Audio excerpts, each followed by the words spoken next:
Hi, I'm Sally. Welcome to Sally Review episode 10.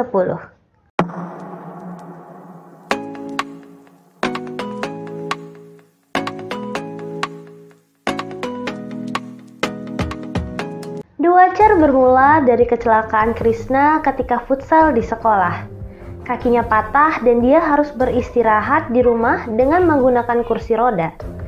Dua sahabatnya, Sony dan Tunggul, menghadiahinya teropong supaya Krishna tidak bosan selama di rumah.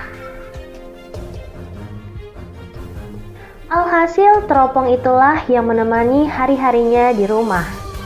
Awalnya, teropong itu dia pakai untuk mengamati Tiara, wanita yang ia suka yang rumahnya hanya beda beberapa langkah dari tempat dia tinggal. Namun, beberapa hari pengamatan, ada tetangga baru mencurigakan datang dan menempati rumah yang tak jauh dari rumah Krishna. Krishna pun jadi memperhatikan gerak-gerik para tetangga barunya itu sampai dia melihat kejadian penculikan. Krishna pun menyusun rencana. Dia bersama Sony dan Tunggul serta Tiara akhirnya berencana untuk membuktikan bahwa tetangga baru itu bukan orang yang baik. Angga Yunanda sedang laris-larisnya di perfilman Indonesia. Namun, lagi-lagi Angga bermain di film yang tak sesuai ekspektasi dan karismanya. Jika dilihat dari poster, film ini sukses mengundang khalayak menjadi penasaran dengan jalan cerita The Watcher ini. Namun, setelah ditonton, kita lebih banyak terbengong dan melontarkan kalimat, "Loh, kok gitu sih?" Atau, "Lah, gitu doang," untuk mewakilkan perasaan saat menontonnya. Menurut aku sebenarnya ide untuk film ini sudah bagus. Bisa dibilang terinspirasi dari film Home Alone karena ada beberapa scene-nya yang sedikit mirip, tapi eksekusi film ini terkesan sangat diburu-buru dan aneh.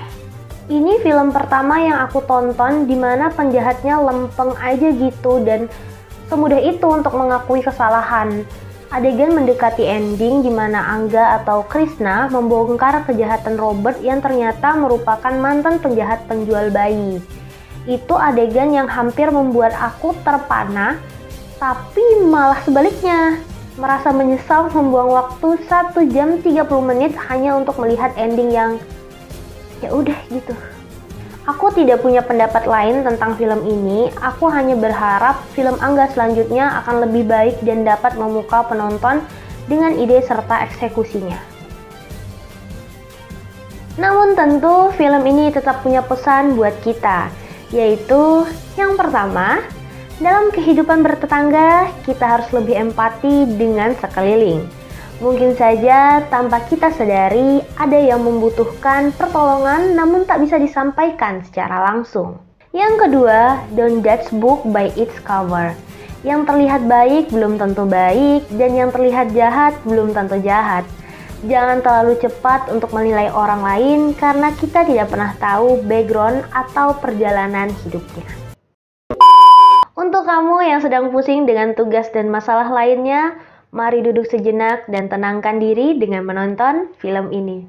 Kalau sudah nonton, yuk diskusi di kolom komentar. See you!